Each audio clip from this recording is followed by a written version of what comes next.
Which camera should I buy? In this video I'm going to answer that.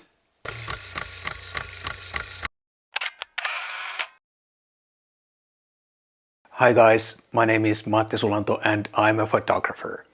And in this video I'm going to answer a question that I get a lot. It's probably the most common question that I get regarding cameras and lenses. And the question is, which camera should I buy? Or some variation of the same question. And of course that question is a really super difficult question to answer because there are so many photographers who shoot so many different things. One shoots astro, another one shoots wildlife, and the third one shoots street, and so on. So it's almost impossible question to answer. However, in this video I'm going to share a few thoughts and tips that I hope can help you when you're choosing your next camera or your first camera. And in this video I'm mostly going to talk about cameras for photography, not so much for video. I'm going to cover 5 scenarios, and after that I'm going to share the most important advice that I have regarding this topic.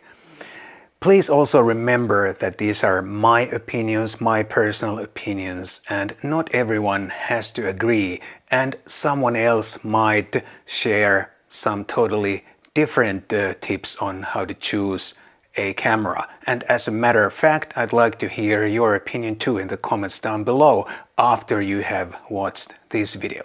And now let's finally get started. Number 1, budget camera system. Let's face it, new cameras are quite expensive. If you are buying an enthusiast level camera body and a couple of lenses, you're easily looking at something like 2,500 euros or US dollars, even more, maybe a little bit less, but in that ballpark anyway. And even if you buy an entry-level system camera with a couple of lenses, that can easily cost something like 1,500 euros or US dollars. So if your budget is around 1,000 US dollars or euros or less, then my recommendation is to take a look at used cameras. Or another option is to take a look at some older camera models that can still be bought as new.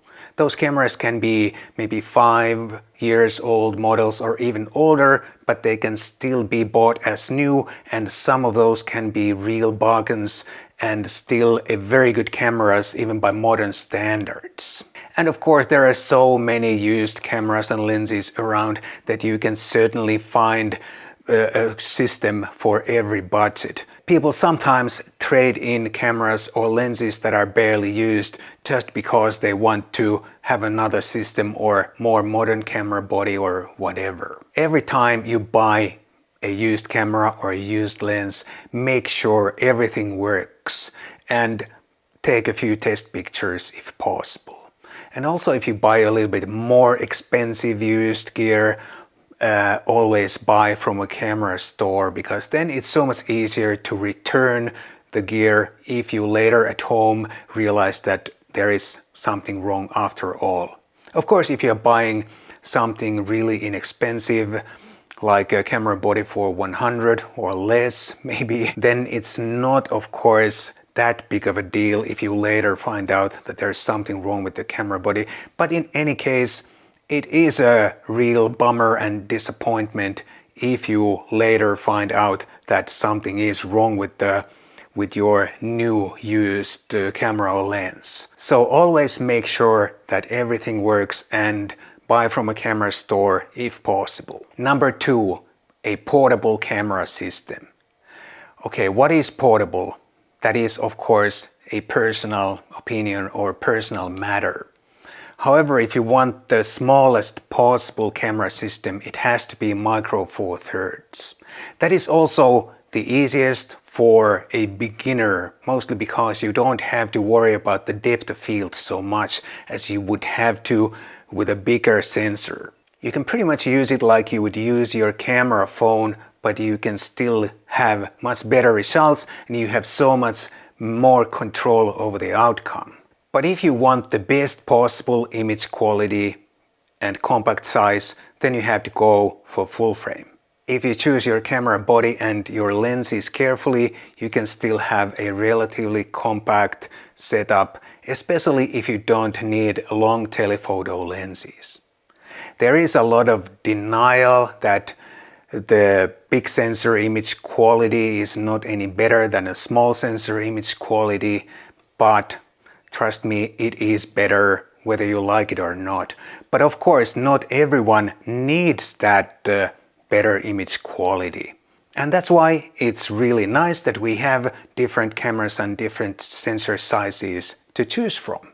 And then if you want to go for APS-C, then Fuji is the way to go, because they have by far the best selection of cameras and lenses, and it's their main system. And the second best APS system in my opinion would be Sony, because they have quite a few camera bodies to choose from, and also the lens support is really good these days. Sony's own lens lineup for APS-C is quite good, and there are so many third-party options to choose from. Number 3, a camera system with many lenses. If you intend to buy as many lenses as you can and you still want to be able to carry all those lenses, then again, it has to be Micro Four Thirds. First of all, the lens lineup is huge and you should be able to find a lens for pretty much every purpose, and all those lenses are super tiny, and even the longest telephoto lenses are small enough to fit in your camera bag. But again, if you want the best possible image quality and portability is not an issue, then a full frame system is better. And like I said before, if you choose your camera and lenses carefully, you can still build a relatively compact setup around a full frame camera body. Besides, not everyone even wants the smallest or most compact camera or system. For some, this old school chunky Pentax with a 50mm lens would be the perfect camera. But it's good to keep in mind that some of those telephoto lenses for full frame can be big, heavy and expensive too, and nothing beats Micro Four Thirds for portability. Number 4, a prime lens system. If you shoot street or something similar, you'll probably only need 2 or 3 prime lenses, and in that case the sensor size doesn't matter that much, because you can build a relatively compact system around pretty much every camera body or every sensor size. In my opinion, you should first figure out which lenses you'd like to have, and then you should check out which systems have those lenses, and then choose a camera body to go with those lenses. I think that order makes sense, because if you first choose a camera body but you can't get the lenses for that camera body, those lenses that you want, the camera body is not worth much for you. Number 5, a compact camera. Not everyone needs or wants a system camera and many lenses, and for those, a compact camera with a fixed lens is the best option. And in my opinion, by far the best compact camera lineup is the Sony RX100 series. There are so many models to choose from for every budget, and all those RX100 series cameras are really good for photography, very capable cameras for photography, and some of the later models are also really good for video. Another really nice compact camera is the Lumix LX100 or LX100 Mark II. When I was still a Lumix ambassador, I made several videos about those cameras, and here is one of those videos. Please take a look if you're interested. The LX100 or LX100 Mark II has really nice analog controls for aperture and shutter speed, and if you like those analog controls, then that might be the perfect camera for you.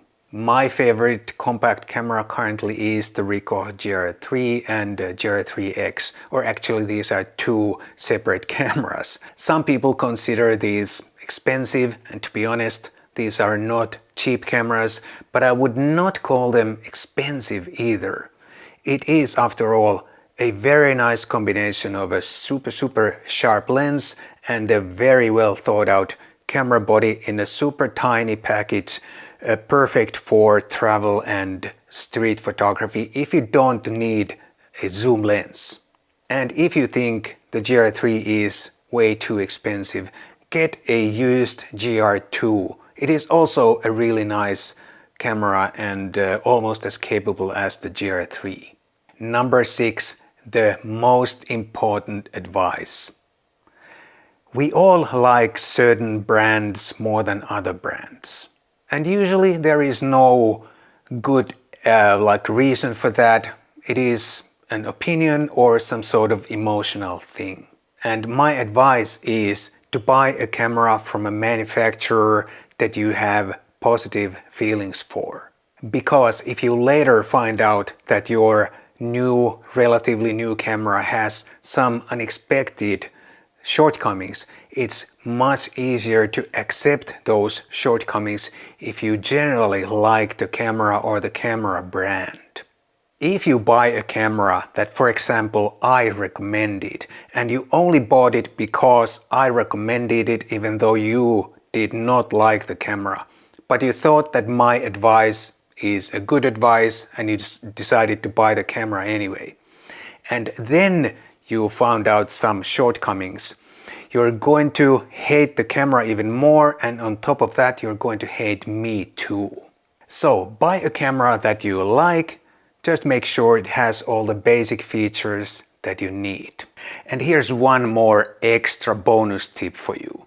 Please do not get too fixated on any specific, let's say, secondary features on a camera body, because no camera is probably going to be 100% perfect for you. So you always have to make some compromises. Some camera body has one interesting feature and another camera body has another interesting feature, but maybe there's no camera body that has both those features in the same package. So you'll just have to find the best compromise for you, and it makes no sense to get fixated on one specific feature that is not essential for your photography. So make a list of those features that are essential for your photography and consider everything else like extra bonus or something like that. That's all I have to share this time. If you like this, if you found this useful, please consider buying me a cup of coffee. There's a link down below for that if you don't live in Finland.